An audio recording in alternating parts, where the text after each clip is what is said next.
last year. Shoot on my shot, boy, I'm long range. Me and the team on the same thing. Stayed down, never switched up. Only thing changed was the game. I'm in the zone now. Nothing can change what we on now. When I pull up, know it's going down. Foot on the gas, ain't no slowing down. Aiming for greatness, no settling. Kick down the doors, they won't let me in. Taking no L's, yeah, I gotta win. Watch me kick down the doors, they won't let me in. Who running the game now? Foot on the gas, can slow down. No, my team, we holding it down. We know we running it now. Watch the game change. Watch the game change. Watch the game change. Watch the game change, yeah.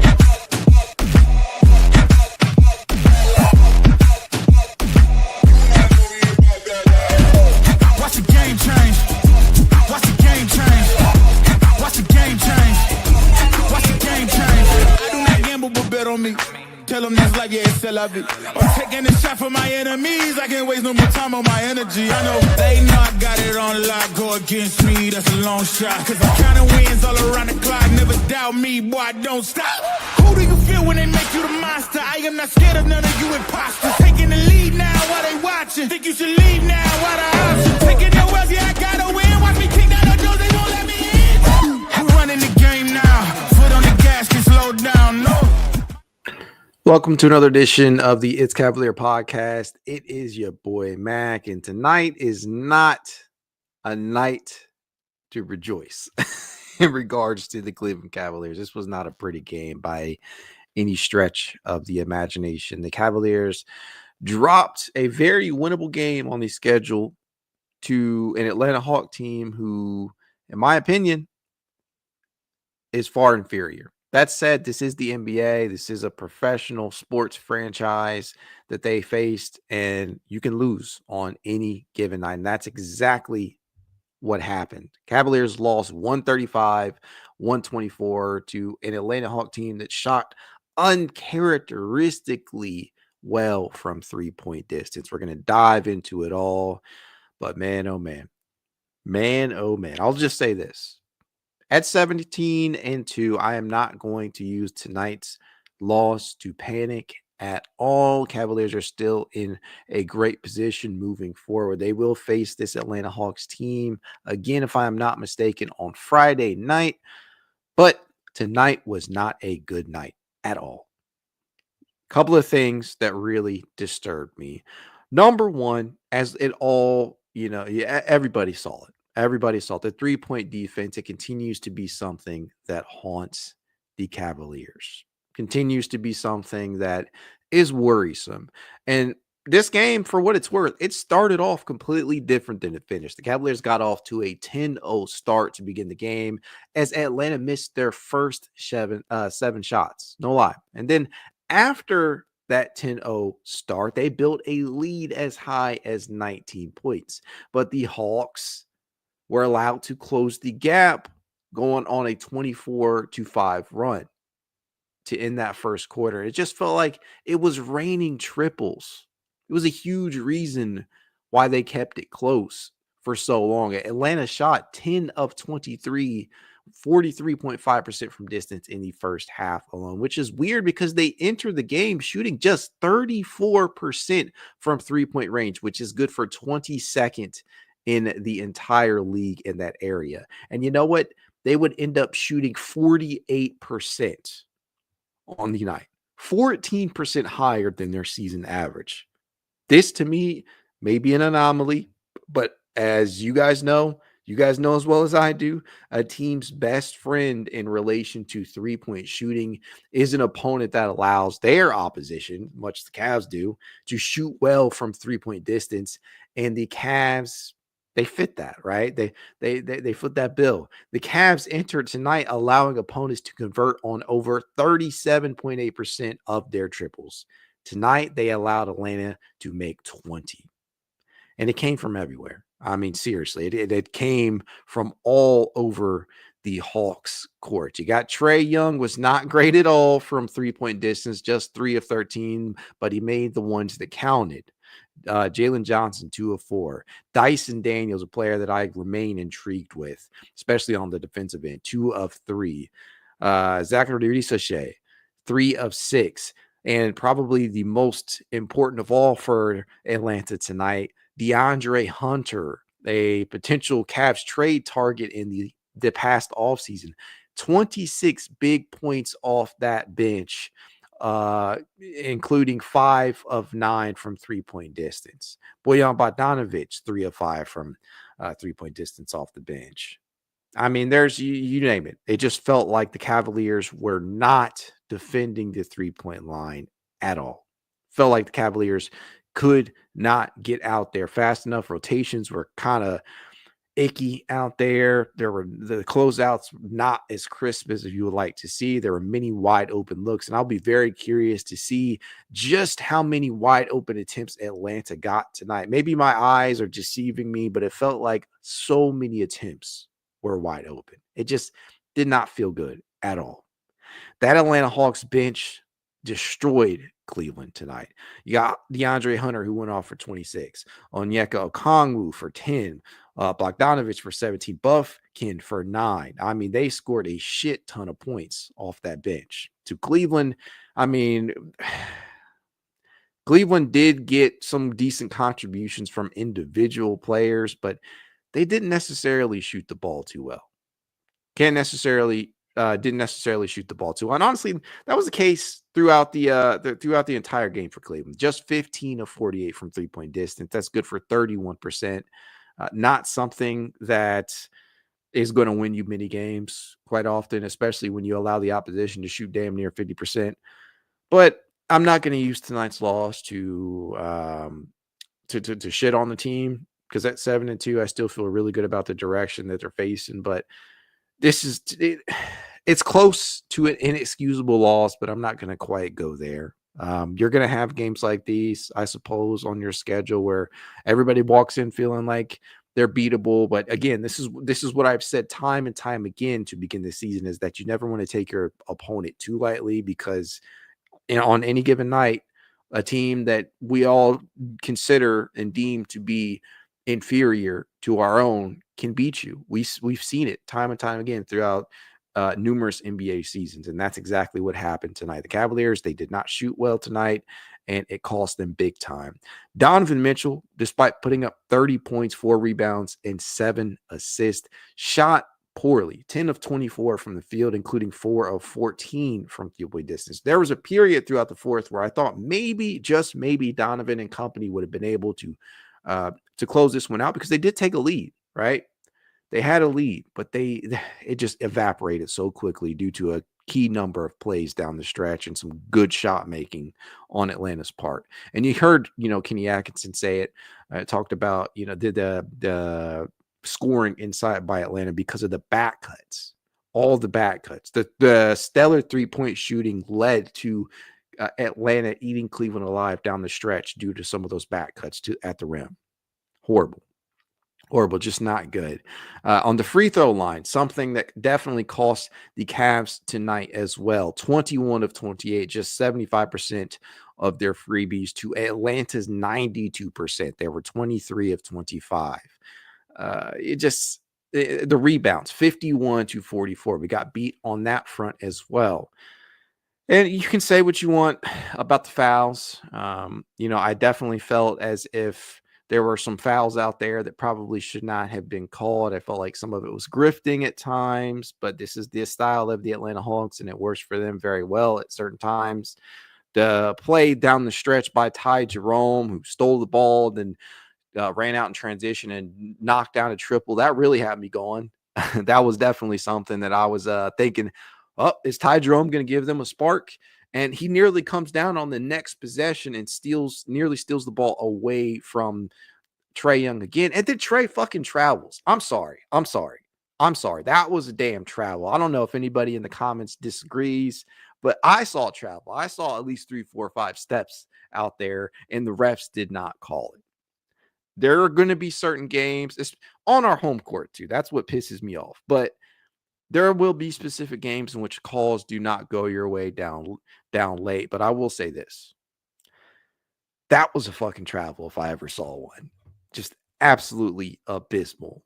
Absolutely abysmal by the refs down the stretch. And then I guess you're going to have to live with it, because again, there is going to be nights when the calls do go our way. And for what it's worth, I'll say this: coming into tonight, Kenny Atkinson had won 5 of his last 6 challenges. So anytime usually a call does not go Cleveland's way, they've actually been, the staff has been pretty good at pointing it out and having Kenny make a determination on it. And a lot of times he's been winning the challenges. He challenged one tonight very, very early on, in which Donovan Mitchell fouled very, very lightly, grazed a Hawk as he was going up for a shot. I think it was Hunter, but lost that challenge.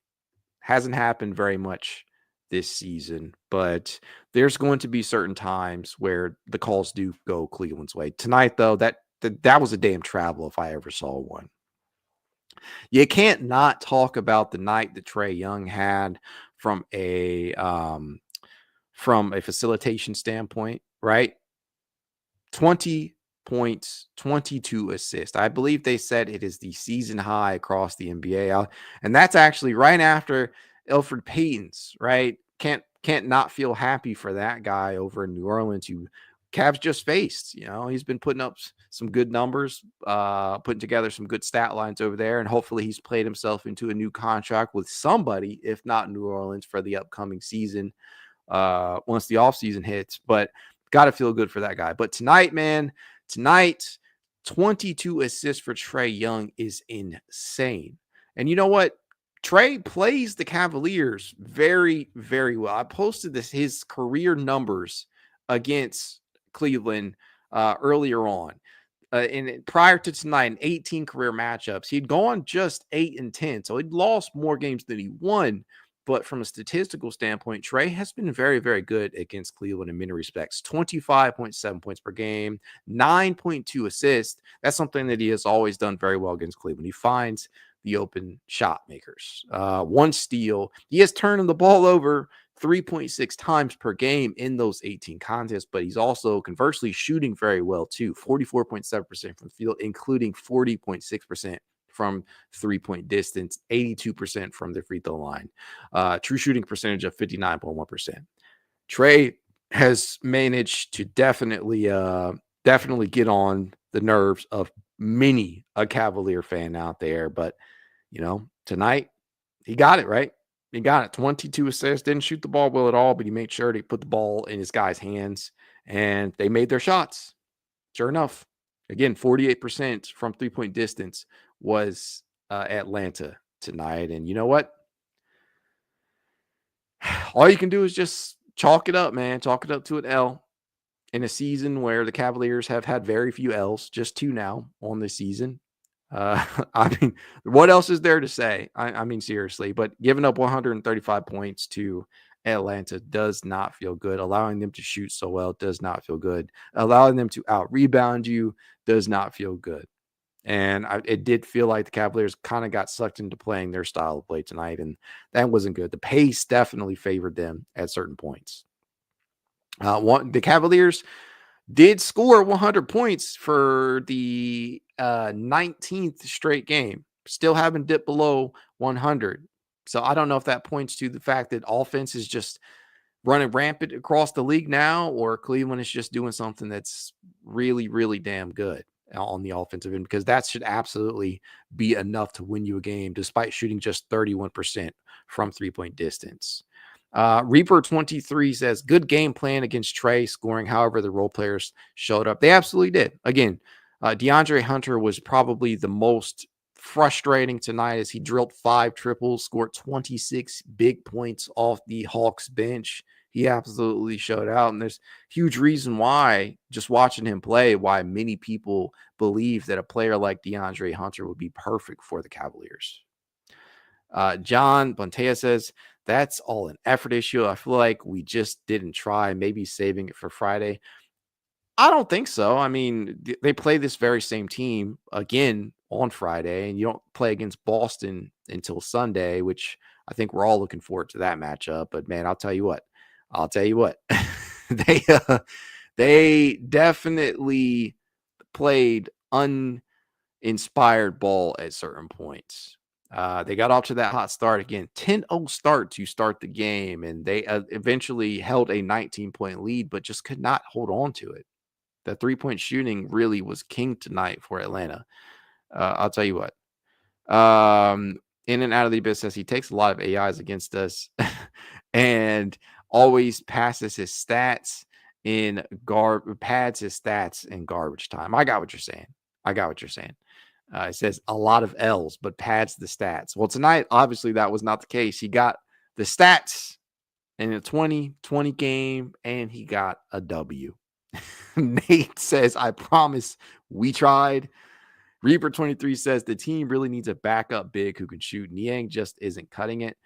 For George Niang, I'm just at a place right now where I realize that he is totally a streaky shooter, right? Entering tonight, George Niang was shooting 34.5% from three-point distance and coming off an absolutely atrocious performance in his last game where he shot just 1 of 13 from the floor, if I am not mistaken, and many of those attempts coming from three-point distance. So this is, again, not another game that George is going to want to look at too fondly, but I still remain a somewhat of a believer in Niang, right? 8 points, 8 rebounds for George tonight, 3 of 8 from the field, 2 of 7 from three-point range. I think a lot of people will always take umbrage with his defensive effort and ability to hustle out there. And I think that we have seen him make some big time hustle plays earlier this season already, but the shooting does not help.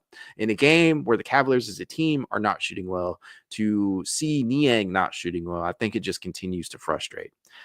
As far as the backup big situation is concerned, I think everybody kind of realizes that that's something that we need, and we need to address that very, very quickly. And that's a conversation the Cavaliers are going to have around the deadline. Like a player that's on that Atlanta Hawks roster that I think we would all love to have outside of DeAndre Jordan, Larry Nance Jr., former Cavalier and Akron, Ohio native Larry Nance Jr. I think everybody would love it if he could be brought to town because that would definitely solve that issue. But again, until that happens, until Dean Wade comes back, especially, you're going to keep rolling with Niang. That's just it's just the bottom of the line. I don't think the Cavaliers right now are quite sold on JT Thor as a real rotational option just yet. I think he will get his opportunities as the season wears on, but I just don't think right now that Kenny Atkinson and his staff trust JT Thor enough to play him out there ahead of an established veteran like George Niang, especially without Dean Wade being available right now.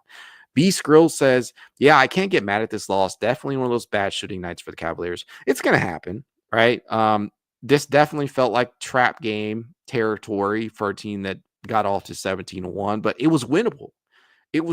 I mean, no way, no ifs, ands, or buts about it. This is a game the Cavaliers very well should have won. Had they shot the ball better, had they been able to close out on the perimeter and stop the shot making of the Atlanta Hawks, this is a game that the Cavaliers should have won, but they didn't.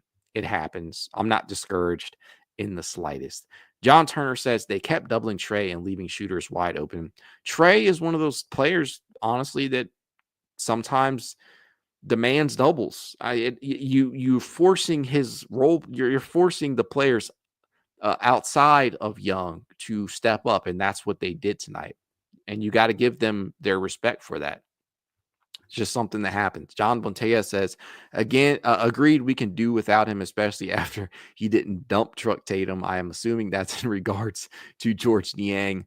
Tomas Regula says, I hate Atlanta. I don't remember a good Cavs game against Hawks. They are our... No comment, I guess. No finish on that. Mona Moreland says, out-rebounded again by 7 is a trend that is just going to get us beaten now and then. It will happen. Moreover, the rebounding is not something that necessarily frustrated me tonight as much as the shot making. And I do understand that the offensive rebounds, the Hawks were able to pull down 14 offensive rebounds. That is definitely something that's going to hurt because it's extra possessions, allowing for more shots, right? And especially from the perimeter, if somebody's driving and kicking or, kicking it back out to the perimeter off of an offensive rebound. But I just felt as if the Cavaliers knocked down more shots, they probably win this game. The rebounding is definitely something to keep an eye on as this season goes. Reaper23 says that final Trey 3 was a travel. Absolutely a fucking travel. I dude took 3-4 steps out there after Ty almost stole the ball away from him. Yeah, you hate to see it, man. You hate to see it. Nate says, I'm not sure we have enough size to defend teams like Celtics 5-out offense. I don't know if I completely agree with that. I think not having Dean Wade available, not having Karis LeVert available in matchups like that definitely hurt. Obviously, you have guys like KP out there, Tatum, Brown. Their lineup is tall. Let's just say that their starting five is tall. Whether KP starting, whether Al Horford's starting, or Nemias Keita. They have a big starting lineup, but if they play 5-out, much like they do with KP or with Al, I do believe that we have the capabilities to combat that, to defend that, as long as we have Dean and Karis available. Now, I don't know who is going to start, whether that be Max, Isaac, who started tonight and has been starting the last couple of games, Dean or Karis. I don't honestly believe that Karis is going to be entered into the starting lineup if all of those guys are healthy. But my point is, when you're down all these solid perimeter defenders, especially Dean, that's definitely going to kill you against a team like Boston. So hopefully those guys get back healthy and get back healthy quickly. Let's see here. HJ17 Gaming says world's strongest thumb. I think you're talking about the Donovan Mitchell call in regards to the challenge that we lost. In and out of the abyss says, what was the free throw discrepancy? It's not loading on my phone. Well, Atlanta actually got fewer free throws than Cleveland tonight, 25-28, but Atlanta actually capitalized on their free throws at a higher percentage, 92%. They shot 23 of 25 from the charity stripe to Cleveland's 21 of 28. Evan Mobley definitely missed a few tonight. Donovan Mitchell uncharacteristically missed one down the stretch that definitely hurt. So, yeah, we got the calls tonight. We got to the line. We drew contact, but we could not capitalize on that, and that there was definitely some points left on the board. When you look at that, 7 points that the Cavaliers left off the board, which would have pushed them to 131. Could have been better. Could have been better in that regard. Nate, again, says the 124 points should get the job done. Absolutely should. Definitely something that we're going to be tracking all season in regards to the points per game. Thor is a string bean, says John Buntia. Yeah, I mean, I still think that he is somebody that can contribute just sparingly, not somebody that you should be relying upon inside a team that has serious playoff aspirations. Derpy Entertainment says, I blame Fear the Sword for the Cavs loss. They didn't stream on playback. I'm not going to put that on Tony and company. I think this Cavaliers team just did not knock down shots tonight. They did not defend the three-point line as much as we would have liked. Reaper23 says, man, when is Wade coming back? Seems like he's just injured all the time. I don't know, man. I don't know. We'll have to see. We will definitely have to see. In and out of the abyss says, my one complaint about Kenny is his lack of trust in Thor and early lack of trust in Tyson. I think both guys should eat into Niang's minutes as much as possible.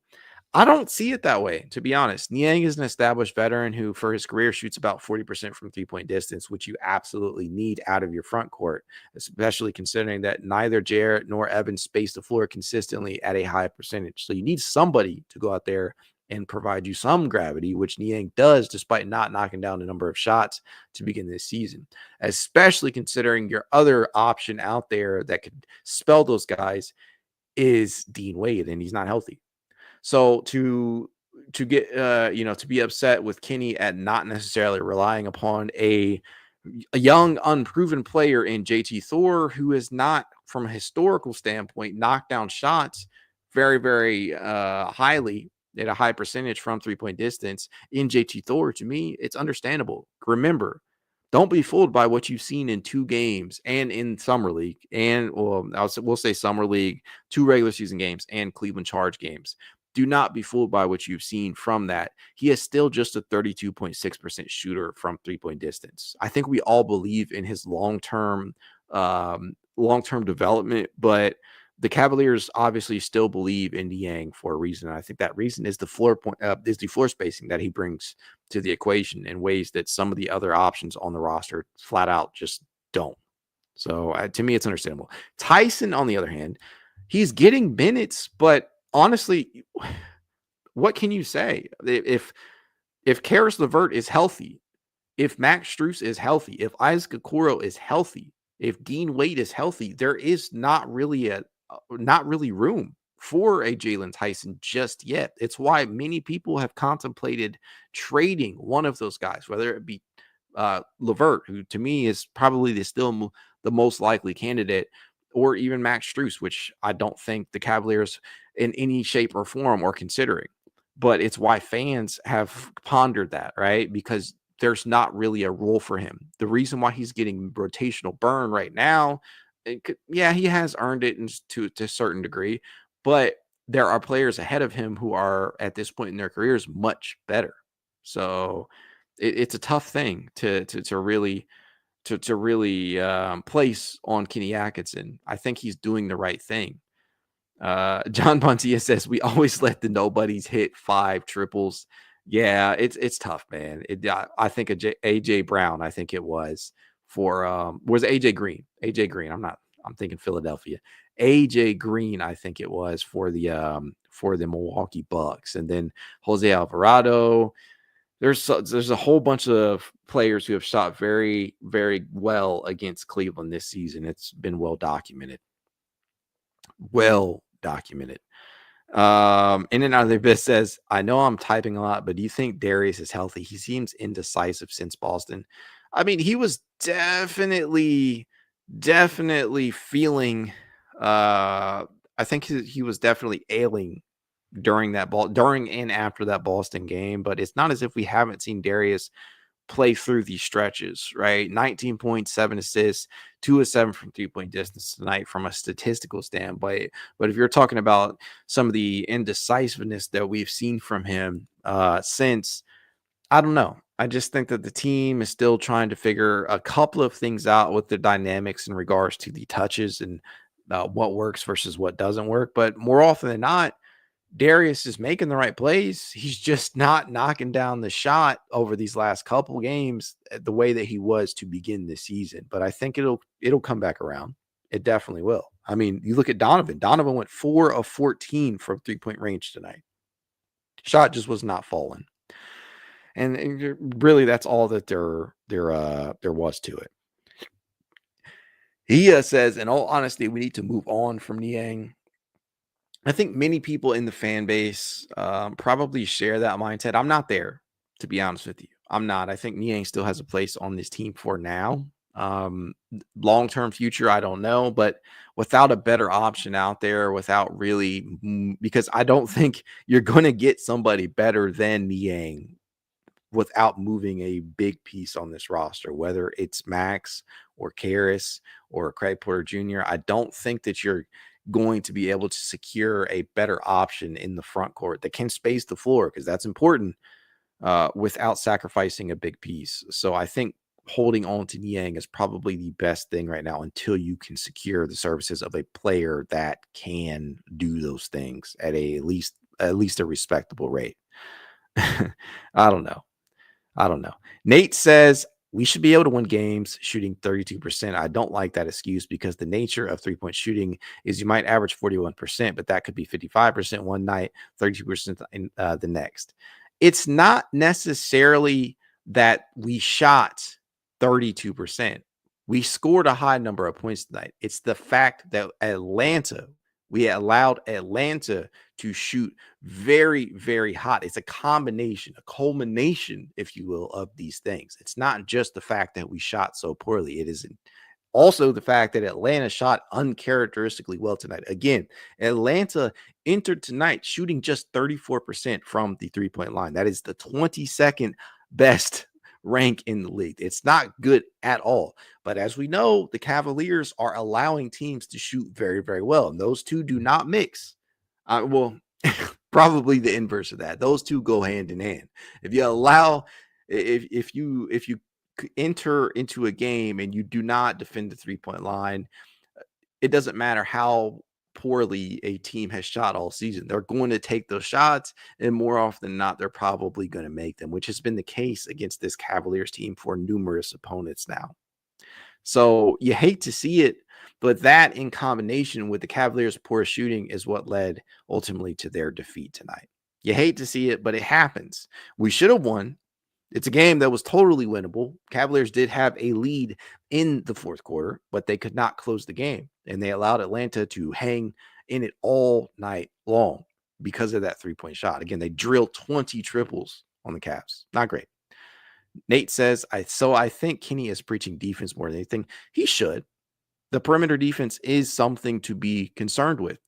It's something that I am beginning to worry about, especially against the Bostons of the world. But there's no reason why Charlotte, Chicago, Atlanta, there's no reason why teams like that should be destroying you from three-point distance.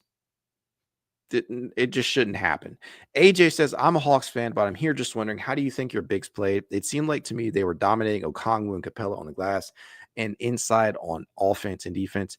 I think Jarrett and Evan were pretty damn good tonight. I just think that the Cavaliers' perimeter defense was woeful. And there were points, especially down the stretch in that fourth, where Atlanta got inside because of backdoor cuts, because of the Cavaliers were so damn afraid of being burnt on the perimeter that they were getting beat backdoor. It was happening. So I thought the interior defense was fine. I thought we did enough there, but the perimeter defense, it really, really, really hurt. It, as Nate says down here, the Hawks wings made every layup at the end of the game. And that's coming against Jarrett and Evan actually playing solid ass defense at the rim. They were doing as much as they could. I thought they played very, very well tonight. Jarrett with 17 points, 10 rebounds, another double-double for him. Evan Mobley, great, terrific stat line of 22 points, 12 rebounds, 5 assists, 3 blocks, 4 steals, 7 of 15 from the field, 7 of 10 from the free throw line, and 1 of 3 from three-point distance. Phenomenal. That should have been enough to win you the game. But the perimeter defense, combined with the lack of the three-point shooting on the Cavs' own part, doomed them. That's what happened. That was the story of the game. That really is what it was. I don't know. I can't wait to look at the stats to determine how many of these looks that Atlanta had were wide open, but you got to credit Atlanta for knocking down the shots. Some of them were contested. I'll give them that too. But they won. Tip your cap to them. I think they have now beat, if I'm not mistaken, I think they have beaten Boston and Cleveland this season. But I'll have to double check on that one. It just sucks to lose a game like this where you honestly feel like the Cavaliers coming off a rest should have been able to, but it did not happen tonight. I'm not going to hang my head as I go into this Thanksgiving break, but I'm definitely a little bit disappointed in that one. Yeah, they actually they beat Boston. So far they have gone 1-1 against Boston this season. So they have now defeated the two best teams in the East. Hate to see it. Hopefully the Cavaliers can pick up the W on Friday. Maybe they have a great Thanksgiving. Maybe they have a pep talk. Maybe they just blow this one off as, and chalk it up to just an L, not their night. But I'm not going to look too poorly on it. I'm going to head into this break very, very thankful for this Cavaliers team because they've given us a lot to celebrate, a lot to be proud of, a lot to praise at this early part in the season. Tonight, it was just not one of those games. But the Cavs will get back to their winning ways. I guarantee you on Friday. And then Sunday is the matchup of all matchups once more against the Boston Celtics. That said, this is probably a great place to end the podcast. The last thing that I will ask you to do in the comment section is to just drop a comment about what you're thankful for this season, man. What are you guys thankful for?